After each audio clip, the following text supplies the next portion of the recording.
Welcome to Tiruppur cooking. இன்றைக்கி நம்ம பன்னீர் gravy எப்படி செய்கிறதுன்னு பார்க்கலாம். பன்னீர் கிரேவி செய்ய கடாய் அடுப்பில் வச்சிட்டோம். இப்போ எண்ணெய் ஊற்றிக்கலாம். எண்ணெய் சூடாயிருச்சு. இதில் ஒரு பிரியாணி இலை, 2 பட்டை, ஒரு 3 கிராம்பு, 3 ஏலக்காய் போட்டுக்கலாம். 3 பெரிய வெங்காயம் எடுத்து பொடியாக நறுக்கி வச்சுக்கிறோம், அதை போட்டுக்கலாம். வெங்காயம் வணங்கினது இஞ்சி பூண்டு பேஸ்ட்டு 2 ஸ்பூன் போட்டுக்கலாம்.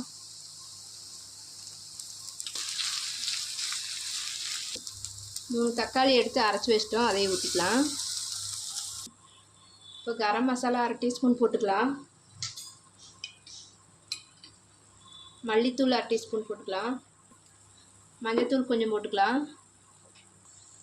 வரமிளகாத்தூள் ஒரு சின்ன டீஸ்பூன் போட்டுக்கலாம். எவ்வளோ உங்களுக்கு காரம் தேவையோ அவ்வளோ போட்டுக்கங்க. ஒயிட் சுகர் 1 ஸ்பூன் போட்டுக்கலாம். கடாய் அடுப்பில் வச்சுட்டு 1/2 டீஸ்பூன் சோம்பு போட்டோம். சீரகம் ஒரு 1/2 டீஸ்பூன் போட்டுக்கலாம். மிளகு 1/2 டீஸ்பூன் போட்டுக்கலாம். வறுத்துக்கலாம். லைட்டாக இது எல்லாத்தையும் வறுத்துட்டோம். இதை ஆற வச்சு மிக்ஸி ஜாரில் போட்டு அரைச்சிக்கலாம். சீரகம், சோம்பு, மிளகு அரைச்சி பொடி பண்ணி வச்சுருந்தோம், அதை போட்டுக்கலாம். ஒரு 10 முந்திரி பருப்பு, கசகசா 1 ஸ்பூன், இதை போட்டு மிக்ஸி ஜாரில் நான் நைஸாக அரைச்சி ஊற்றிக்கலாம். அரைச்ச முந்திரி பருப்பு இதில் ஊற்றிக்கலாம். இது கூட கொஞ்சம் தண்ணி ஊற்றிக்கலாம். இது தேவையான உப்பு போட்டுக்கலாம். கல் உப்பு 1/2 ஸ்பூன் போட்டுக்கிறேன்.